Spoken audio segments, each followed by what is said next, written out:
Muy buenas tardes amigos, quien saluda es Cristian Ramírez Olivera, estudiante del 11º ciclo de la Universidad Nacional del Santa.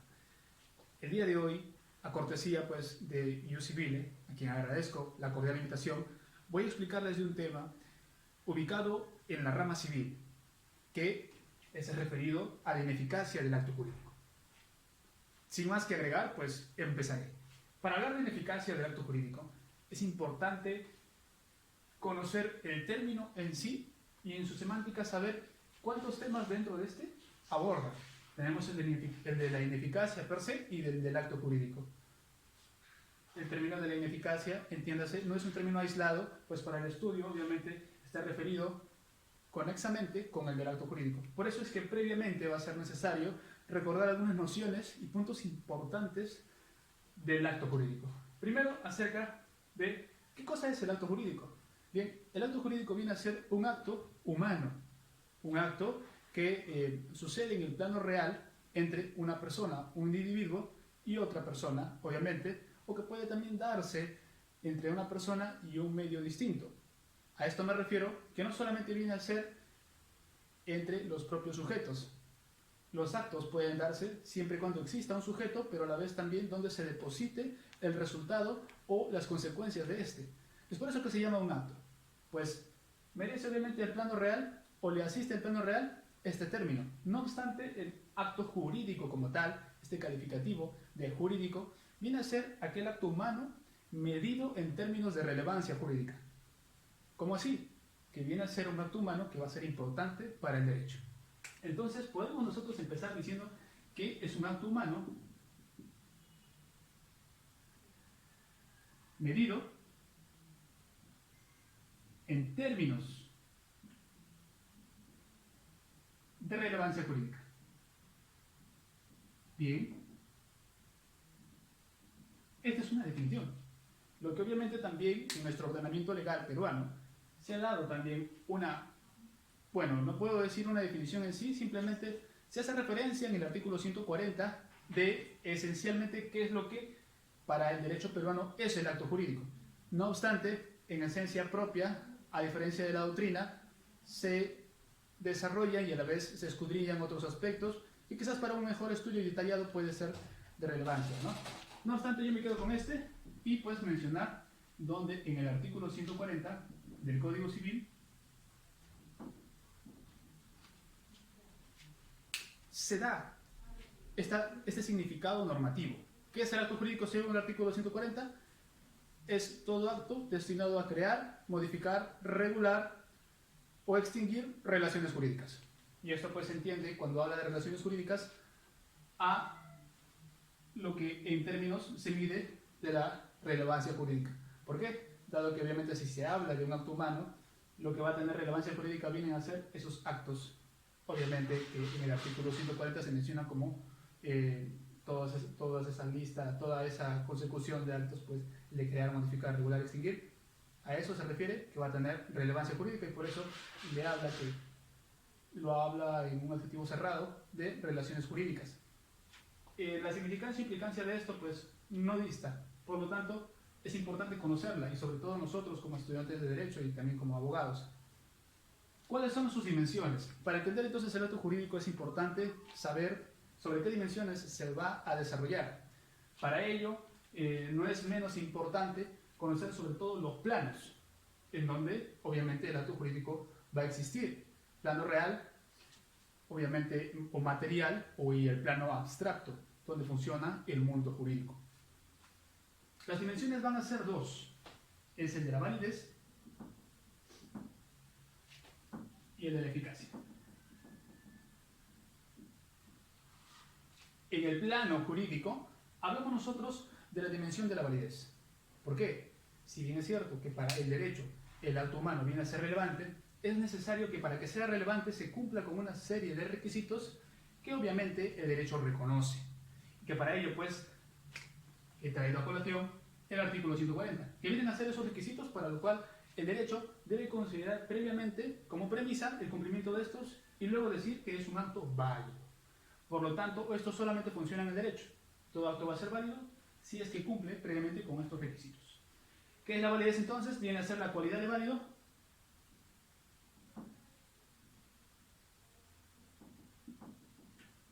al cumplir, previo cumplimiento, mejor dicho, de los requisitos, ¿no? Muy bien. Entendiendo entonces esto, sabemos que es la validez, la dimensión abstracta, que sucede solamente en el mundo jurídico. Excelente. Luego tenemos la eficacia. Pues a diferencia de ello, a diferencia de la dimensión de la validez, la eficacia viene a ser una dimensión del cual reconoce el derecho a su existencia, ineludiblemente. Porque obviamente estos actos no solamente van a existir en la esfera del derecho, son actos humanos. Por lo tanto van a surtir efectos en el plano material. Y es necesario que desde el derecho también se tenga una óptica acerca de ello. Si una vez reconocido un acto válido, es necesario saber cuándo un acto debe surtir efectos que a la vez sea reconocido por el derecho, que cumpla previamente estos requisitos. Es así que se da la eficacia, que viene a ser la segunda dimensión. ¿Qué es la eficacia en sí? Es la cualidad de surtir efectos.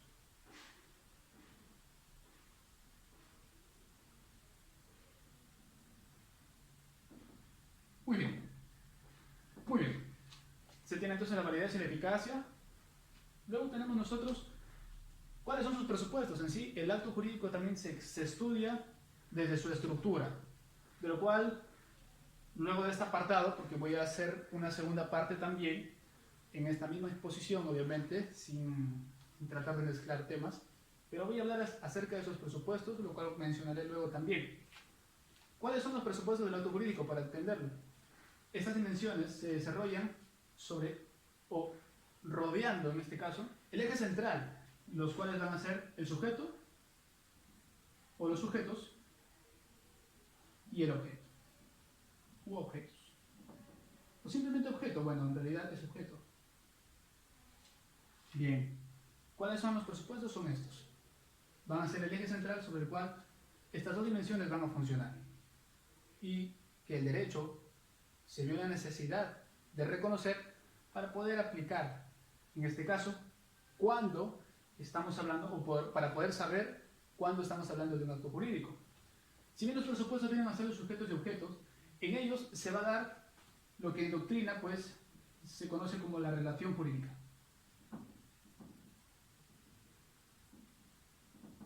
Bien dice Vidal Ramírez, un estudioso del derecho civil, que esta relación viene a darse como resultado final de la dinamicidad de los presupuestos dentro de la esfera privada. Y obviamente estamos hablando dentro de la esfera privada porque hacemos alusión a los sujetos.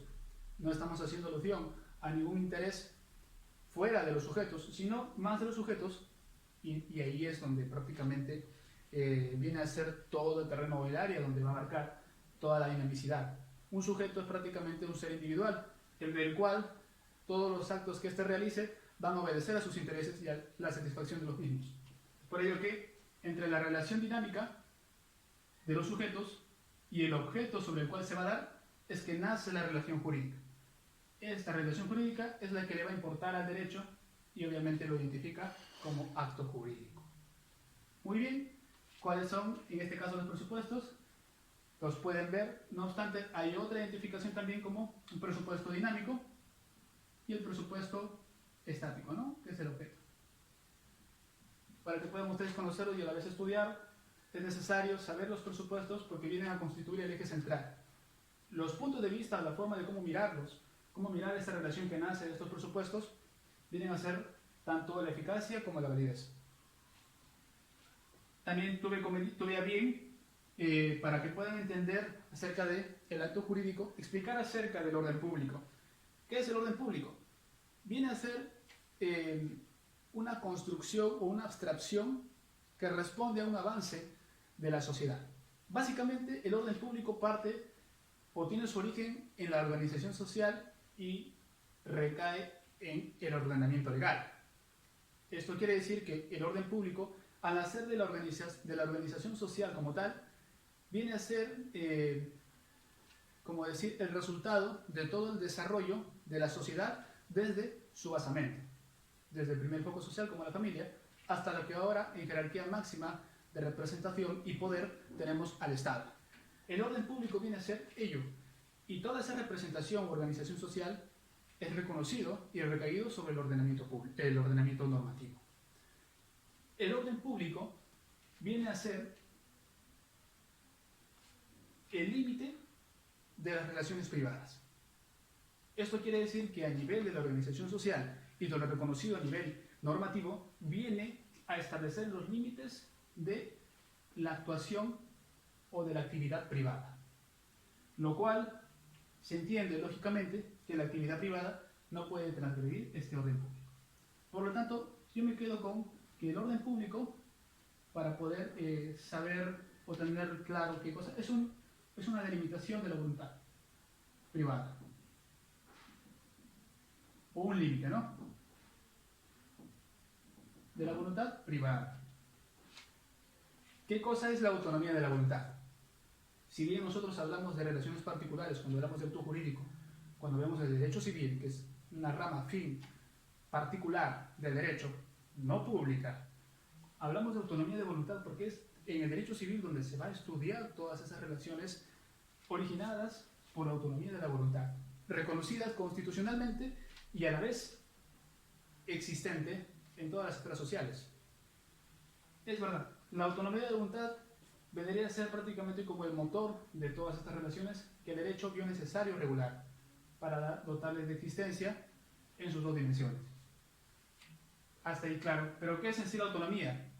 La autonomía de la voluntad viene a ser la forma en cómo una persona, un particular, puede manifestar su voluntad, sin necesidad de recurrir a una institución para hacerlo, pero sí limitado por el orden público. Por lo tanto, esa facultad que tiene el ser humano para manifestar su voluntad viene a ser la autonomía. El término autonomía en sí puede entenderse como algo mucho más amplio. No obstante, el Estado, pues por cuestiones propias de su soberanía y a la vez no solamente del Estado propio, sino a nivel global, se considera siempre que debe existir una limitación. Esta autonomía de la voluntad que regula pues la manifestación de la voluntad es en sí el camino del resultado, hablo yo de la manifestación de voluntad, de todo el proceso formativo de la voluntad, que son 3 pasos importantes para que pueda hablarse de una manifestación de voluntad subjetivada, propio del sujeto, esto quiero decir. Primero es el discernimiento,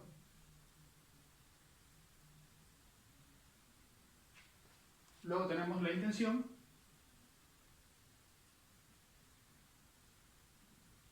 y por último tenemos la libertad. Estos 3 aspectos van a constituir el proceso de la formación de la voluntad, que vienen a demostrar que la voluntad en sí va a ser manifestada y que por lo tanto va a lograr que los sujetos, como elemento dinámico, creen una relación jurídica. Es prácticamente como el impulso de la relación jurídica, ¿no? Hasta este lado, pues conocemos nosotros y aspectos importantes acerca del acto jurídico. Vamos a continuar ahora con respecto a lo del artículo 140. Obviamente, si hablamos del artículo 140, estamos hablando desde la dimensión de la validez, porque obviamente establece los requisitos para la validez de los actos jurídicos. Y son 5 en especial. Como ustedes quizás ya habrán estudiado y sabrán, nuestro Código Civil lo regula de la siguiente manera. Lo dice así: requisitos para la validez de los actos jurídicos, o de validez de los actos jurídicos.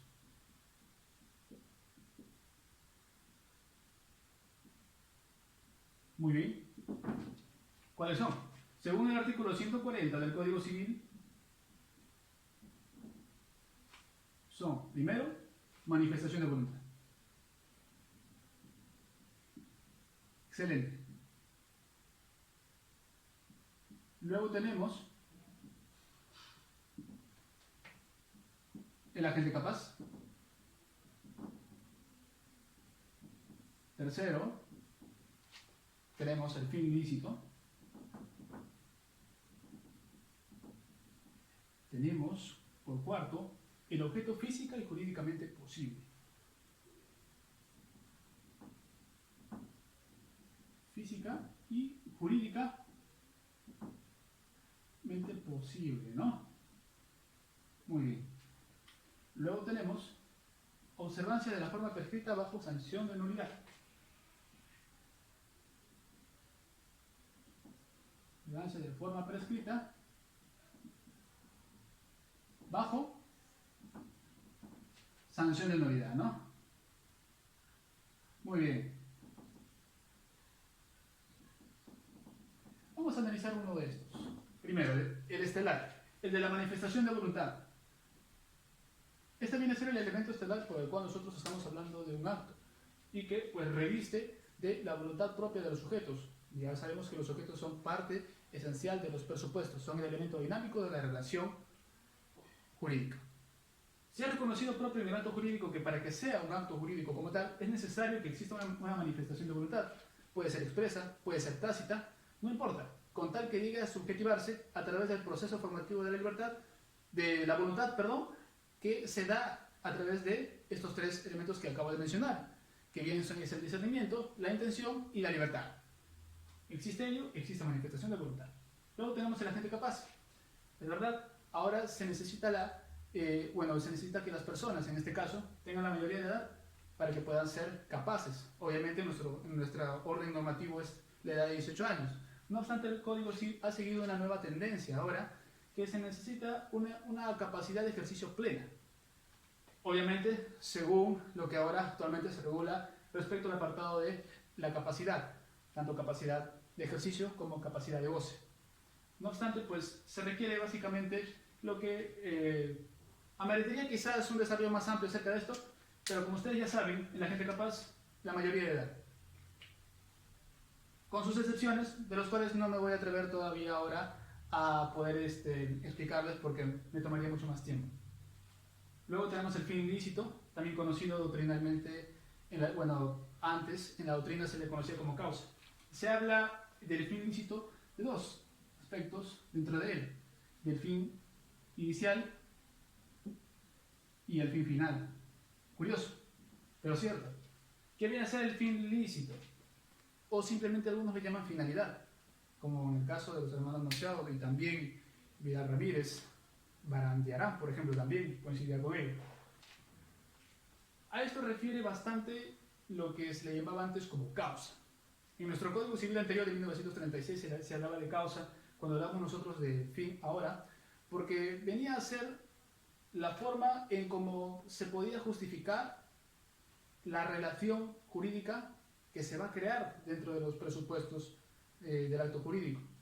Viene a ser prácticamente la razón, el motivo por el cual se dé este acto. Para fines, obviamente, si nosotros miramos el acto jurídico privado, no va a ser más que satisfacer las necesidades privadas de los sujetos. Lejos de esa esfera, no podríamos hablar. No obstante, era importante identificar dentro de esta causa, anteriormente dicha como causa, lo que ahora el fin dice como fin inicial y fin final. ¿Qué podemos decir nosotros como fin inicial? Cuando nosotros hablamos de una manifestación de voluntad, tanto por ejemplo en el caso de una persona A como una persona B pactan, celebran un contrato de compra-venta, el fin inicial viene a ser lo que la persona A quiere con la persona B. Esto quiere decir, en términos sencillos y prácticos, pactar una compra-venta, obviamente. Pero el fin final viene a ser lo que después de haber celebrado ello, con aquel objeto que haya hecho o que haya vendido en este caso, pues realice, ¿no? Lo que prácticamente viene a ser a posterior. Estas distinciones pueden generar tal vez o ameriten una explicación mucho más amplia, pero pues el fin lícito engloba a que tanto estos fines que se explican dentro del mismo estén dentro del ordenamiento legal. Esto quiere decir que sean lícitos y que no contrarien al orden público. Ojo con eso. Y obviamente al orden normativo tampoco. El objeto física y jurídicamente posible. Este es un punto que a la vez de estar en este inciso del artículo 140 es necesario agregarle también el de determinabilidad.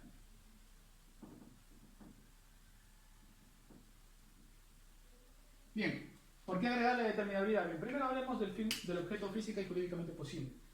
La posibilidad física del objeto quiere decir de la existencia material dentro del plano real, dentro del plano concreto. De esto hablamos todo el listado de objetos existentes y reconocidos por la legislación, y no solamente ellos, sino también conocidos por el hombre. Aquello que el hombre puede disponer si es que se le atribuye la propiedad de éste, o que simplemente pueda disponer de ello libremente, ¿no? Sin necesidad de haber mediado anteriormente quizás un proceso anterior, o que sea titular, no lo sé. En ese sentido, pues, la posibilidad física viene a ser simplemente esa existencia material que, pues, en el plano real esté, ¿no? Luego, la existencia jurídicamente, o que exista jurídicamente, o sea jurídicamente posible. Esto de aquí deviene, obviamente, en una existencia que la norma le va a dotar, que la norma le va a atribuir, que la norma va a ubicarla en una institución determinada. Esto quiere decir que el objeto viene a ser distinto o a través de la óptica del derecho, siempre y cuando esté normado y regulado. Aquellos que no lo estén, pues simplemente no estarían dentro de este requisito y por lo tanto no estaríamos hablando de un acto jurídico. Por eso va a ser necesario que el derecho diga que pues exista. Así también existe lo de la determinabilidad. Esto se mira de un aspecto distinto. Hablo yo que, bueno, la determinabilidad no lo saco de este artículo, no está. Sin embargo, está en el inciso 3 del artículo 219. ¿Qué hace necesario, pues, para poder entender que acerca de los objetos va a ser necesario su determinabilidad, en tanto y en cuanto permita poder identificarlos? Porque no estaríamos hablando de lo mismo cuando decimos, te vendo ¿cuatro qué? O te vendo sillas. ¿Cuántas sillas? Tanto en número y en especie es necesario identificarse. Es por ello que la determinabilidad viene a ser necesario para poder completar el sentido de este elemento o de este requisito en tanto a su posibilidad fáctica y jurídica. Por eso es que también se habla, ¿no? Bueno, aunque esto de aditamento, cuya fuente, pues en el caso de Vidal Ramírez, de quien me agencié para poder complementar, ¿no?, esta explicación, la determinabilidad vendría a estar de la mano con este elemento. Y por último tenemos la observancia de la forma prescrita por ley bajo sanción de nulidad. Esto se explica de la siguiente manera. Todos los actos en sí, todos los actos jurídicos, tienen dos formas que doctrinariamente nosotros conocemos. Tanto la forma ad probatione como la ad solemnitate. Aquellos que, pues, a palabras del doctor, del jurista Couture, o si así se pronuncia exactamente, no lo puedo pronunciar bien, decía que todo acto jurídico es pasible de ser negado o de ser confirmado, por lo tanto va a ser necesaria su probanza. ¿Y esto se explica en términos de qué? Cuando hablamos nosotros de la formalidad ad probatione y ad solemnitate, en el ad probatione se explica que todo acto jurídico puede probarse por una forma específica, como alejarse de ella y solamente existir, obviamente por la aquiescencia de los sujetos y el conocimiento de los mismos, obviamente acerca de esto, porque no sería necesario probarla, sin embargo, por una situación eventual sea necesario hacerlo. En la forma ad probatione puede hacerse de la forma que las partes pacten, sin obviamente el hecho de que se haga de forma distinta no afecte su validez o su eficacia. En el caso de los actos jurídicos que sigan la forma ad solemnitate, distinta a la ad probatione, viene a ser, en este caso, como su nombre casi parecido lo dice, bajo una solemnidad. Esto quiere decir, esta solemnidad viene a ser la del soporte físico o documento. Y en este caso viene a ser el hecho de que para que pueda perfeccionarse el acto, o que pueda darse el acto en sí, viene a ser consustancial la forma, en este caso el soporte del documento, con el acto en sí. Va a ser necesario, dado que si no cuenta con esa forma, el acto no sería válido y tampoco no sería eficaz. Esto viene a ser entonces la forma que está prescrita por ley. Recordemos, todo esto está dentro del artículo 140.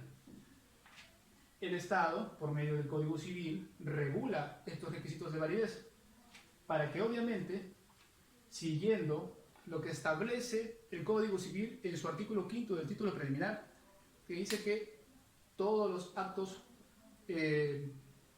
todo acto que sea contrario a los intereses del orden público serán nulos. El artículo 5 regula esto, pero menciona todo acto que sea contrario a, a los intereses del orden público y buenas costumbres, dice. Cuando se refiere a eso, significa que sea contrario a esto. Estos requisitos vienen a ser el resultado del orden público. Por lo tanto, esta norma del Código Civil, este artículo 140, viene a ser una norma de orden público. Así que lo dejaré por aquí, escrito.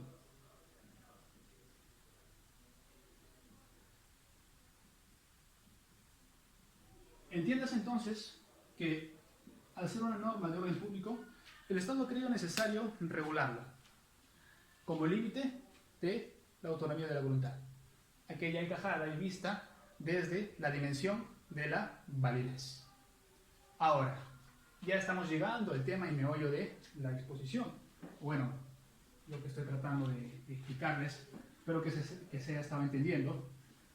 Si bien hemos hablado de estos requisitos de validez, en el acto jurídico se estudia los elementos. Dentro de ellos había los presupuestos, sujeto, objeto y relación jurídica, que ya lo mencioné, pero también se hablan de otros elementos. Es en esos elementos que va a ser necesaria su explicación para entender la institución de la ineficacia del acto jurídico. Bien, ya tenemos entonces los presupuestos.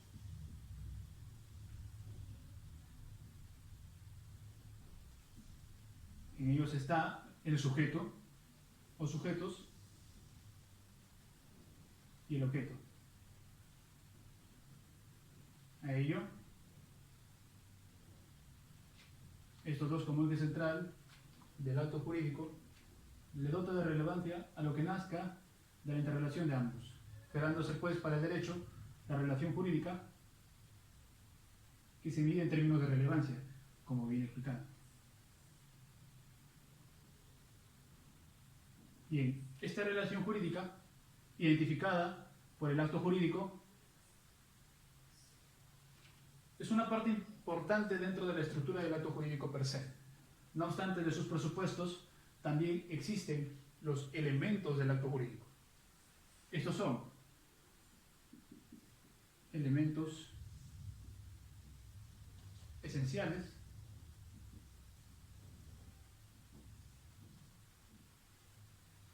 cuya locución latina es de la essentiala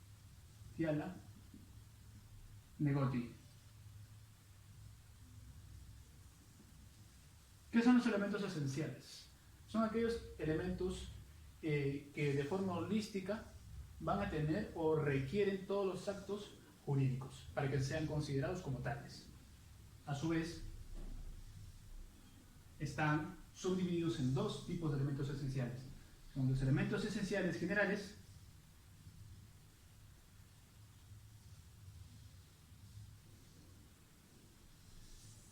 y los elementos esenciales específicos.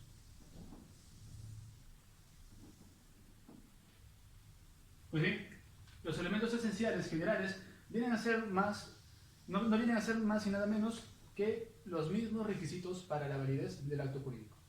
Por ello que se considera un elemento esencial en su subdivisión general a los requisitos de validez, porque todos los actos jurídicos deben de revestir de esos requisitos, deben contener esos requisitos para que sean considerados válidos. Por eso que esta distinción de los elementos menciona que estos elementos son los requisitos de validez del acto. Muy bien, y esto obviamente está contenido en el artículo que ustedes muy bien conocen, artículo 140 del Código Civil. Luego tenemos los elementos específicos. Estos también son conocidos como elementos constitutivos.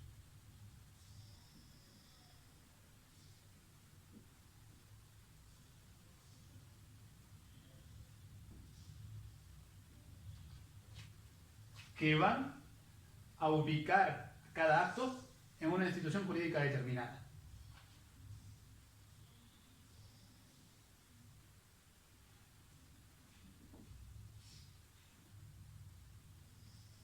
Institución.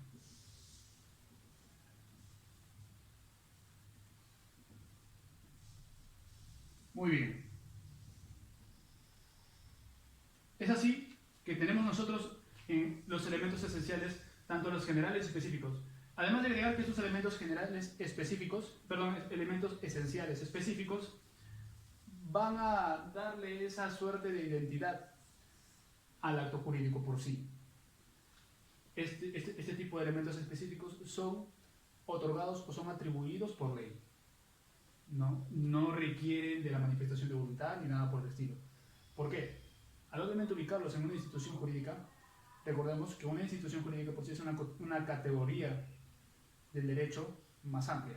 Cuando estamos hablando, por ejemplo, de la compraventa, del arrendamiento, mutuo dinerario, cuando estamos hablando, por ejemplo, de una hipoteca. Son instituciones jurídicas que tienen rasgos particulares. Ello está establecido por ley. Y obviamente, a diferencia de los generales, estos van a presuponer la existencia de los elementos esenciales generales. Es decir, para que puedan existir estos elementos, previamente tienen que ser o tienen que contener esos elementos esenciales generales. Es decir, sea un acto jurídico en términos generales, ¿no? Luego pues va yendo de lo más general a lo particular con estos elementos importantes que lo distinguen. Luego tenemos los elementos naturales. Vamos a poner aquí uno. Vamos a ver.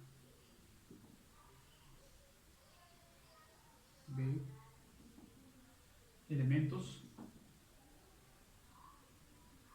naturales. Bueno, me olvidaba. Aquí en los elementos esenciales específicos, un ejemplo claro, el pertinente, en el caso de un contrato de compra-venta. ¿Cuáles vendrían a ser esos elementos esenciales específicos en un contrato de compra-venta? Pues serían el precio y el bien. Creo que ahí podría quedar un poquito más claro. En el caso de los elementos naturales, vienen a ser aquellos elementos que son atribuidos por el derecho objetivo. Esto quiere decir que no son incluidos por los sujetos a través de su manifestación de voluntad en el acto jurídico. No van a ser incluidos, sino que son propios de la naturaleza del acto jurídico en sí. Recuerden, no son incluidos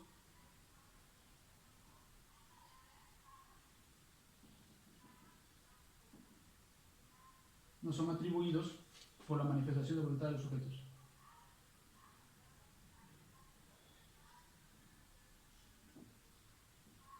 De voluntad de los sujetos. Muy bien. A su vez, su existencia es atribuida por el derecho objetivo.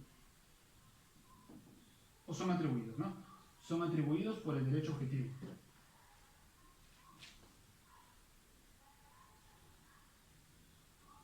Muy bien.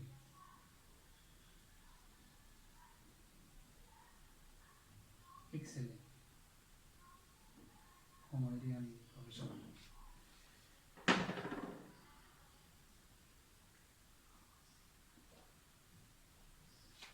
Teniendo en cuenta entonces estos elementos, una característica propia de este tipo de elemento natural, es el de la separabilidad.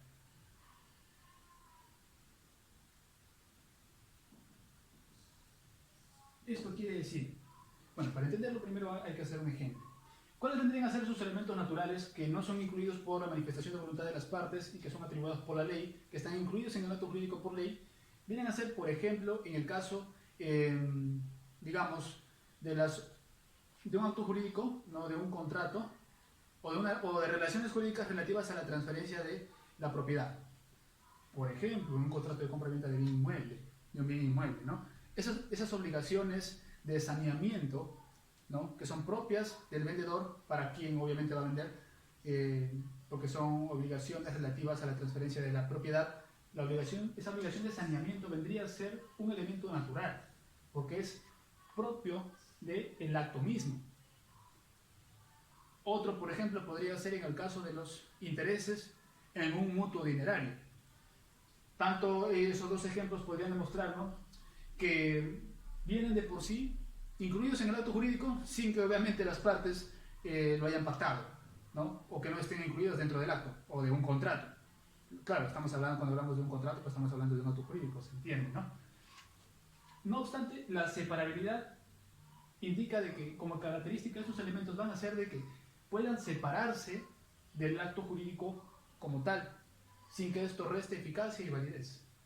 Esto quiere decir que bien por decisión propia, si bien está incluido sin requerir la decisión de los sujetos, pueden los sujetos pactar o coincidir, consensuar de que no se asuman tales obligaciones, así como también en el caso del interés, en el interés en un mutuo dinerario.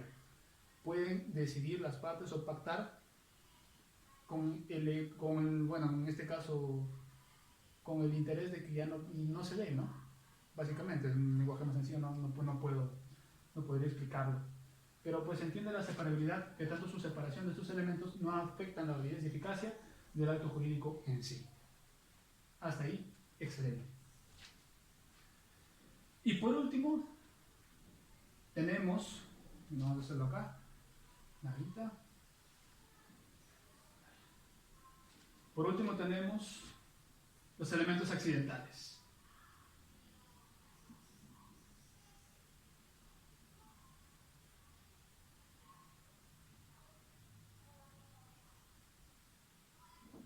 Perfecto.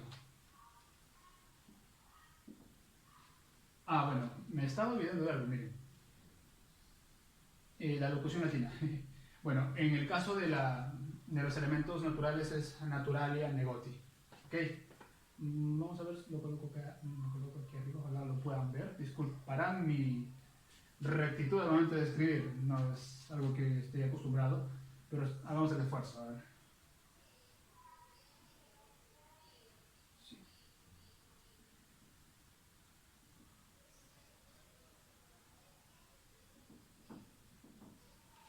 Y los elementos accidentales, accidentalia negoti, del año novena.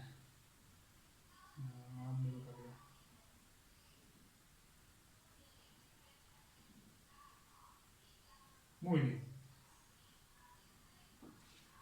¿Qué vienen a ser los elementos accidentales? La doctrina ubica estos elementos como si fueran efectos accesorios, efectos circunstanciales, tal como diría Messineo, por ejemplo. Estos elementos accidentales casi no están ubicados dentro del estudio del acto jurídico, pero sí son considerados elementos. Y aquí es un necesario estudio. ¿Por qué?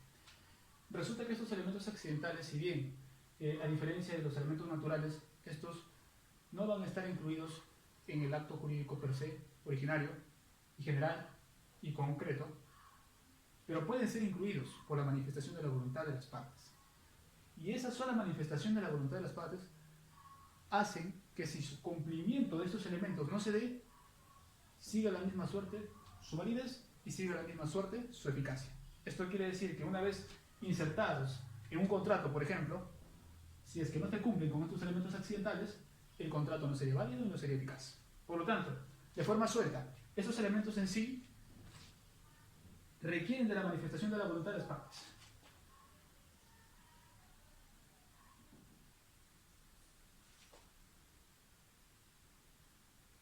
Muy bien. De voluntad. Vamos a poner la manifestación de voluntad, usted sobreentiende.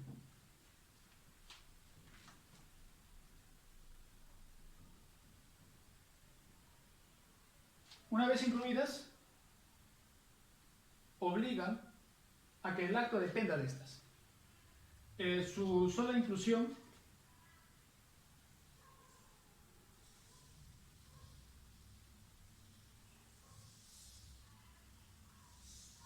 en el acto jurídico, pongámoslo así,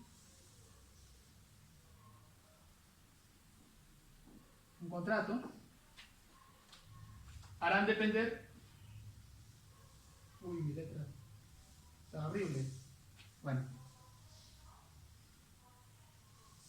harán depender, su sola inclusión en el acto jurídico harán depender de estas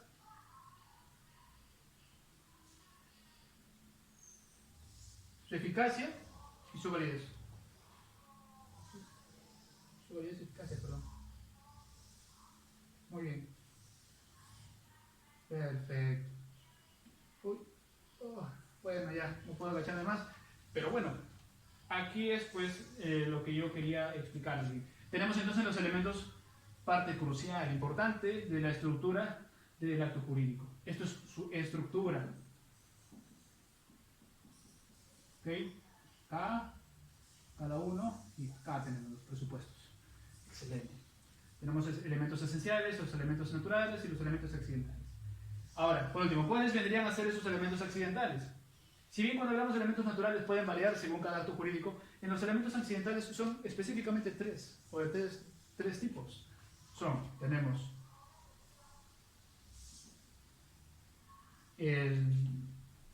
tenemos la condición o conditio,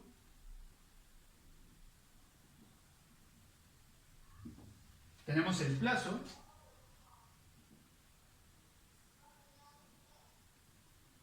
y por último tenemos el modo, o también llamado cargo. ¿Qué son cada uno? Pues bien, como dije anteriormente, en este elemento va a requerirse de la manifestación de voluntad para que sean insertos. Otros lo llaman como consecuencias accesorias, que no es necesario su estudio, pero sí, va a depender. ¿Por qué? Porque estos, una vez por medio de la manifestación de voluntad, son incluidos en el acto. Una vez incluidos, van a hacer que el cumplimiento de estas tanto condiciones, tanto de este plazo, tanto del modo, haga correr la suerte de que si se cumplen estos, sean efectivos o sean eficaces. Y que si no se cumplan, simplemente no sean efectivos y tampoco eficaces. Es por ello que es importante estudiar y entender que estos elementos van a tener una injerencia fuerte y esencial al momento de hablar de la ineficacia. Y es ahorita cuando llegamos al terreno de la ineficacia. Muy bien.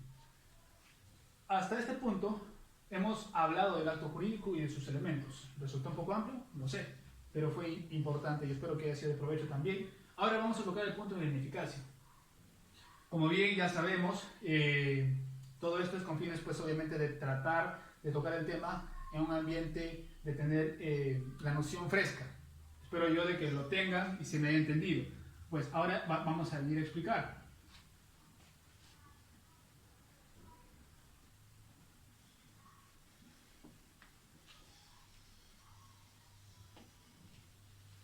Perfecto. Muy bien.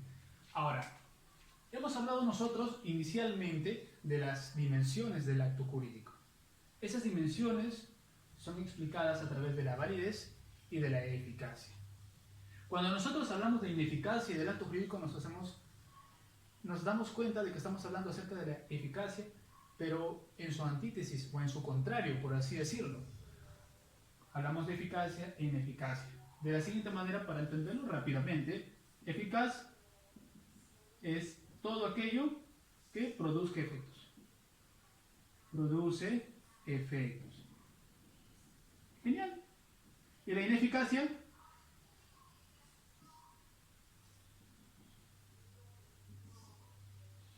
¿Qué es la ineficacia? Lo que no produce. Oh, claro.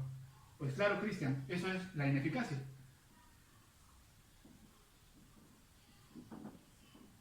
Sin embargo, la ineficacia viene a ser una categoría del estudio del acto jurídico que, pues, en la doctrina lo llaman de muchas formas.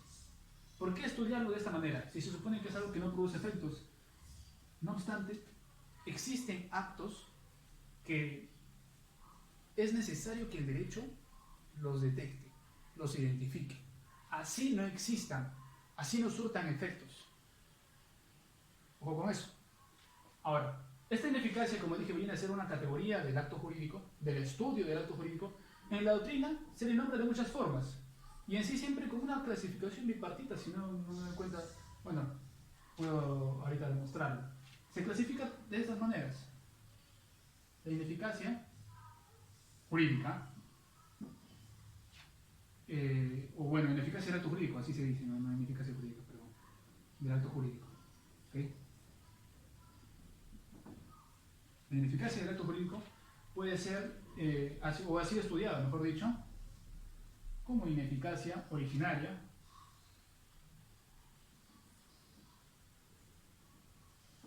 ¿no? Sobreviniente, Simple y apartito, 2.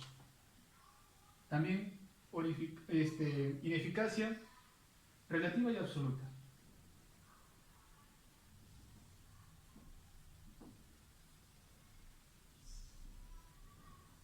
¿Okay? También ha sido estudiado como ineficacia, era sí, bueno, vamos el ejemplo más. A ver, son varios datos. Sí, bueno, la ineficacia absoluta y relativa ya está, originaria y sobreviniente. Y bueno, vamos a consignar la ineficacia que es la más estudiada y la que pues se emplea para siempre una explicación más certera en cuanto a los elementos del acto jurídico se trata. Y esta es la ineficacia estructural y la ineficacia funcional. Perfecto. Va a ser entonces, dentro de este tipo de ineficacia, donde nos vamos a ubicar, dada la precisión del término, en cuanto pues podemos nosotros entender cómo es que se desarrolla todo este fenómeno de la ineficacia. ¿Por qué? Cuando estamos hablando de una ineficacia en su aspecto estructural, nosotros antes de borrar había consignado que estamos hablando de la estructura del acto jurídico, ¿verdad? Bien, cuando se hace referencia a este tipo de ineficacia estructural, viene a ser el tipo de ineficacia que explica que un acto no va a surtir efectos, pero va a ser un acto inválido. ¿Por qué? Porque va a ser ineficaz estructuralmente por la falta o que adolezca de alguno de los elementos o requisitos para la validez del acto jurídico. Es por eso que se dice que un acto jurídico es ineficaz estructuralmente cuando adolece de uno de los requisitos para la validez del acto jurídico. Ahí estamos hablando de una ineficacia estructural. Ahorita lo apuntamos. Luego tenemos el caso de la ineficacia funcional. Esta ineficacia funcional se explica de la siguiente manera. Es todo acto jurídico válido, que cumple con los requisitos, pero que por una causa sobreviniente deja de surtir efectos. ¿Cómo se traduce esto, Cristian? Una causa sobreviniente viene a ser una causa posterior a la constitución del acto, que ataque alguno de los elementos de la eficacia, de la validez, perdón, como también puede atacar a los elementos accidentales. Porque obviamente, si es que estuviesen consignados, hacen correr el cumplimiento de estos, la misma suerte, tanto su eficacia y como su validez. Por ejemplo, ahora, vamos a ver aquí.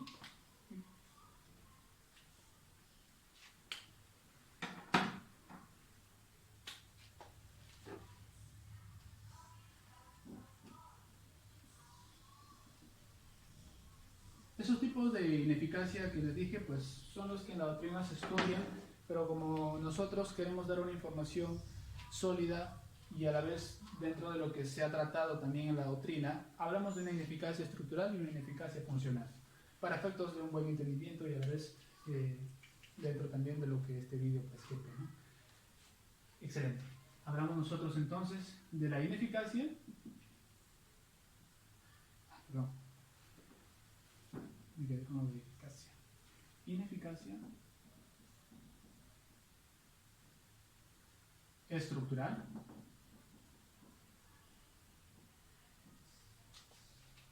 y tenemos la ineficacia funcional.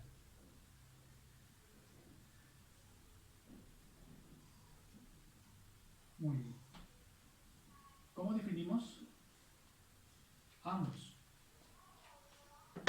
La ineficacia estructural viene a ser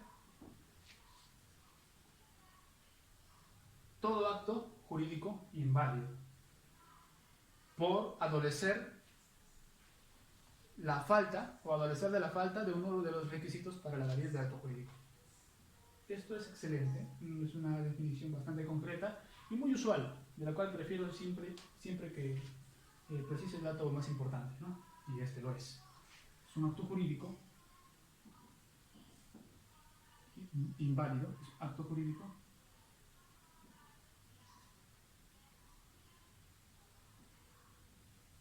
que adolece de la falta de uno de los elementos, de un elemento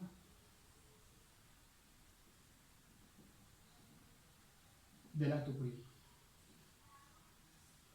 Que adolece de la falta de uno de los elementos, de uno de los requisitos, perdón. Muy bien.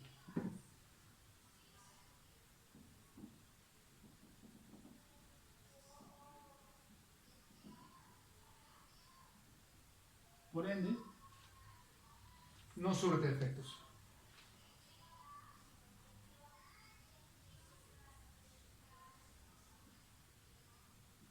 Como les dije, la eficacia es la cualidad de surtir efectos. La ineficacia sería lo contrario. Y si en este tipo de ineficacia, a raíz de que no se cumple con uno de los requisitos para la validez, evidentemente no se estaría cumpliendo, no surtiría efecto alguno, ¿no?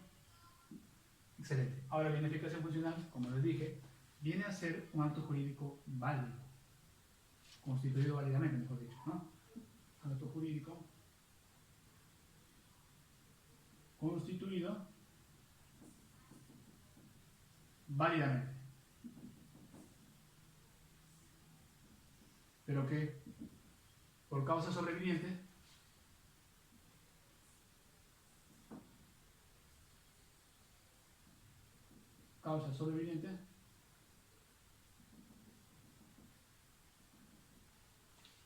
deja de surtir efectos.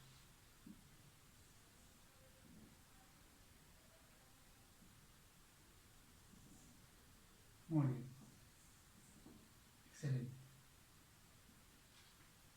¿Cuáles vendrían a ser los ejemplos más claros para poder hablar ahora de la ineficacia?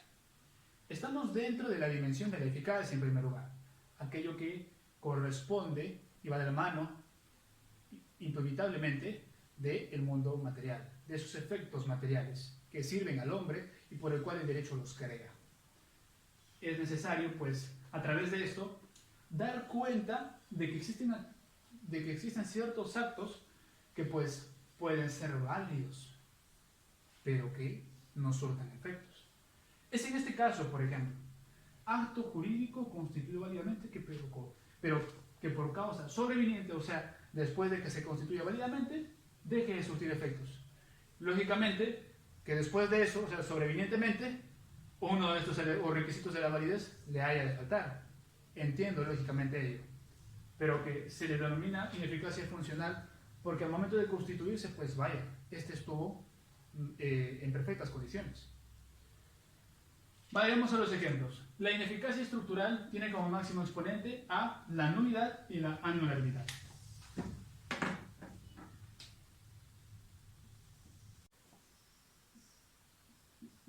La nulidad y la anulabilidad.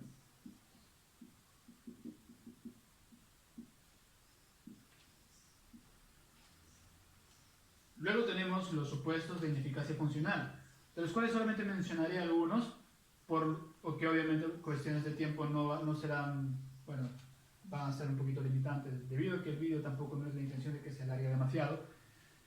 Estamos abarcando de forma correcta hasta el punto que en realidad debería ser el meollo de la explicación. Para hablar de ineficacia del acto jurídico era necesario mencionar acerca del acto. Indispensable, diría yo. Bien, estos supuestos de la ineficacia funcional sería el de la rescisión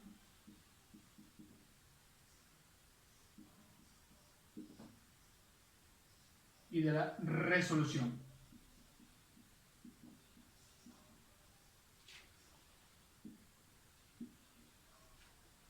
También mencioné que tenía que ver en este caso, o estaba relacionado, los elementos accidentales del acto jurídico.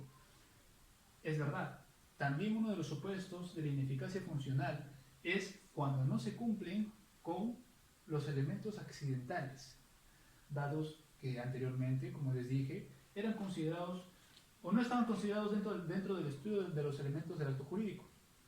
Pues por ser ajenos y ser incluidos por la voluntad de las partes, estos podían hasta inclusive llegar a no cumplirse y hacer que, en efecto, sin depender de los elementos internos, dependa, ¿sí?, su validez y su eficacia de estos. O sea, corrían la misma suerte, obviamente, como les había dicho, ¿no? Así que también le vamos a poner lo de la condición, el plazo y el modo. También es llamado, obviamente, esto encajaría pues lo que en la doctrina actualmente también menciona, ¿no?, como elementos o modalidades del acto jurídico. No lo considera directamente algunos como elementos, simplemente los dicen como modalidades. Pero bueno, tienen estrecha relación. Hablando ahora acerca de la nulidad, pues para empezar, la nulidad vendría a ser un castigo, una sanción, que tiene como su fundamento al orden público, del cual pues se extrae en el Código Civil en su artículo 5 del título preliminar, que menciona que todo acto será nulo siempre y cuando contravenga los intereses del orden público y de las buenas costumbres. Más o menos así lo dice, bueno, es lo que lo tengo aún. Exactamente lo dice así. Bueno, la nulidad también hace alusión a un acto que no tiene fuerza de surtir efectos. Un acto sin fuerza de surtir efectos. Según Messineo y a la vez también Vidal Ramírez coinciden en que viene a ser todo acto que no va a surtir efectos por directamente carecer de uno de los elementos internos del acto jurídico. Esto es, sus requisitos de validez. Punto. Este acto esta nulidad, si bien es verdad, va a ser inexistente para el derecho, fue necesario identificarla, porque obviamente al ser una categoría dentro de la ineficacia del acto jurídico, muchos de estos actos que son nulos tienen la apariencia de ser actos válidos. Por lo tanto, el derecho, en defensa del orden público, como bien general, y que obviamente y que el Estado también se encarga de proteger, va a proteger al ordenamiento de este tipo de actos, así como también la relación de los particulares. Muy bien, tenemos también la anulabilidad, que a diferencia de la nulidad no se sustenta en el orden público, sino más bien se va a sustentar dentro de la esfera del interés privado. Esto quiere decir que tanto la nulidad y la anulabilidad se parecen en sí, pero no tanto. En la anulabilidad los actos van a ser válidos y eficaces. Eso se puede entender de la siguiente manera.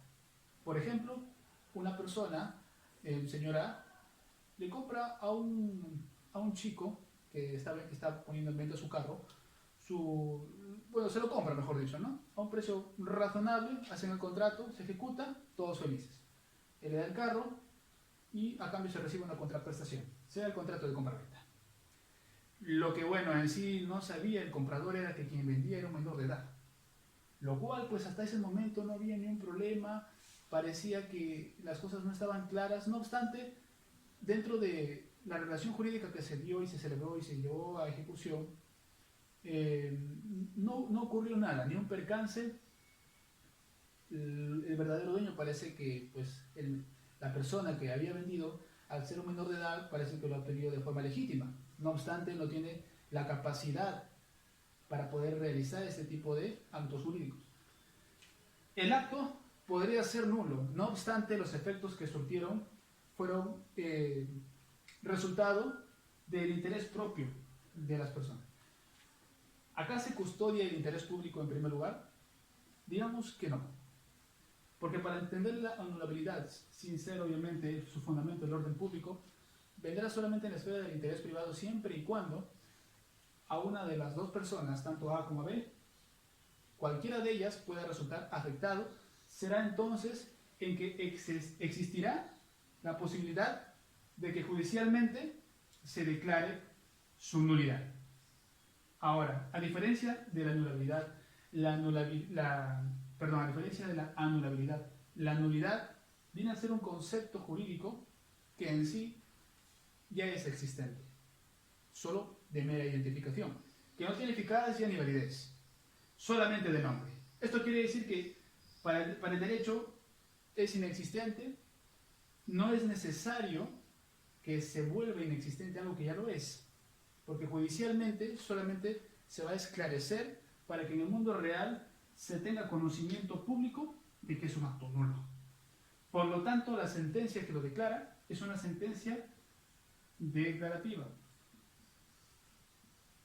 No lo va a conformar, no lo va a crear, va a ser una sentencia declarativa. A diferencia de la anulabilidad, que si bien pertenece a la esfera del interés privado, no se custodia el orden público en el sentido de que necesita previamente la afectación de uno de los particulares. Cuando se afecta la esfera de uno de los particulares, es allí cuando puede accionar el aparato jurisdiccional para que obtenga una sentencia creando la nueva situación de la nulidad. Esta creación de situación de nulidad se da a expensas, pues, obviamente, de la exteriorización de una de las partes, aduciendo de que hubo una afectación y que, por lo tanto, ese acto salió de la esfera privada, que obviamente contenía toda la validez y los requisitos y que ante los demás, pues, era como cualquier acto válido, pero devino en una afectación. Y esto hace que la persona afectada acuda al órgano jurisdiccional y mediante una sentencia constitutiva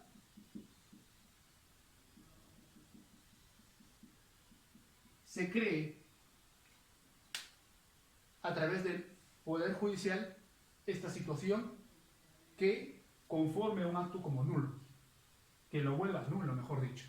De esto se entiende que la anulabilidad no importa que no sea su fundamento del orden público, siempre y cuando uno de los dos que hayan contratado en este ejemplo resulte afectado, puede instar al órgano jurisdiccional para que pues pueda darle una sentencia de este tipo, ¿no?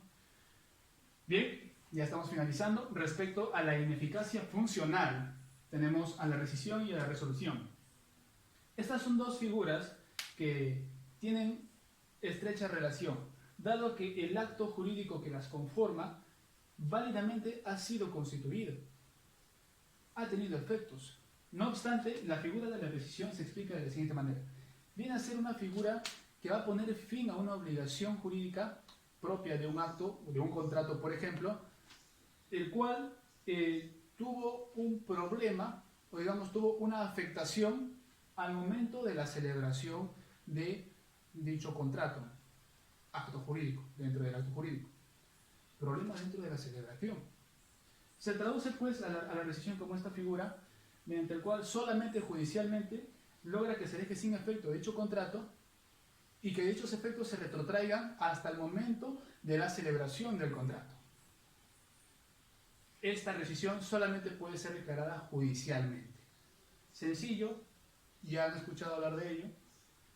También tenemos dentro de los supuestos de la ineficacia funcional a la resolución, que también es una figura para poner fin a los efectos o obligaciones de un contrato, en este caso de un acto jurídico, ¿no? Obviamente, pero cuya función en este caso de esta figura consiste en que por medio de un órgano jurisdiccional, judicial o extrajudicial, distinto de la rescisión que solo es judicial, pueda impulsarse y dejarse sin efecto el acto jurídico y que dicha sentencia, en el caso pues que sea judicial, se retrotraiga al momento en que ocurrió el defecto. Puede ser el caso de la inejecución de un pago, cuando se tendría que realizar los pagos, ¿no? Y se estaba ejecutando, pues digamos, ¿no? Estas obligaciones que deriven de un acto jurídico determinado, ¿no? De un contrato. Es así que la resolución, en la sentencia que la declare, los efectos se van a retrotraer hasta el momento en que ocurre dicha falencia, ¿no? Dicho defecto en el contrato. Estas causas que ocurren, si es que ustedes se dan cuenta, son externas, son ajenas. Son totalmente ajenas a los elementos internos, obviamente por lo que se le llama ineficacia funcional.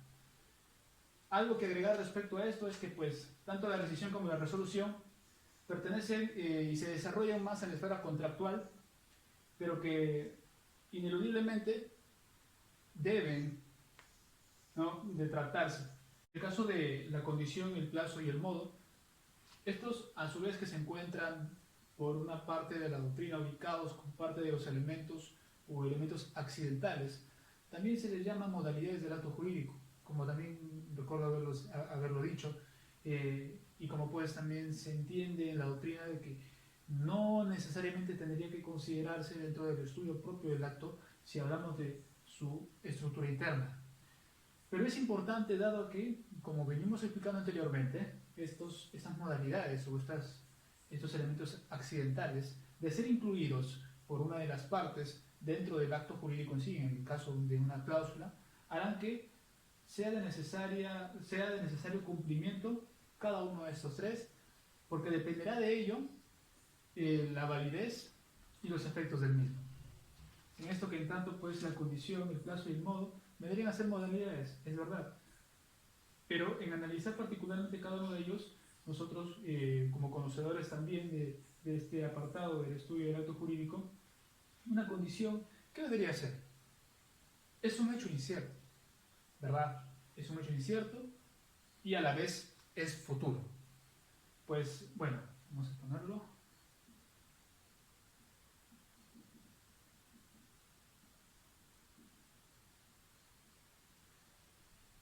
Luego tenemos el plazo, que viene a ser un hecho cierto, a diferencia de la condición, pero es obviamente el futuro. A diferencia también del primero, que viene a ser el plazo un elemento de necesaria realización. Cierto, futuro y de necesaria realización.